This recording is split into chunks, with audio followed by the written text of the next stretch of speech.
জুমার দিনের প্রথম সুন্নত হচ্ছে জুমার দিনের ফজরের নামাজটা জামাতে পড়া। সবাই কয় খাইছে, হুজুরে দর্শে জায়গা মতো আসল জায়গায়। জুমার নামাজের প্রথম সুন্নত হচ্ছে ফজরের নামাজটা কি পড়া? জামাতে। আফদালুস সালাওয়াত ইনদাল্লাহি সালাতুল ফাজরি ফি ইয়াউমিল জুমআতি ফি জামাআহ। বিশ্বনবী বললেন জুমার নামাজের 15টা সুন্নত মুখস্থ রাখতে হবে। 1 নাম্বার সুন্নত ফজরের সালাত জামাতে পড়তে হবে।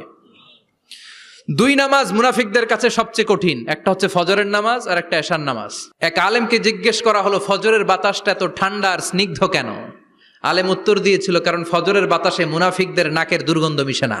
ফজরের বাতাসটা স্নিগ্ধ, ফজরের সময় আল্লাহওয়ালাদের আনাগোনা, মুসল্লিদের আনাগোনা, ইসলামের পক্ষের শক্তির আনাগোনা। চিল্লায় বলেন ঠিক কিনা? মসজিদে নববীতে জুমার নামাজের দৃশ্য আর ফজর নামাজের দৃশ্য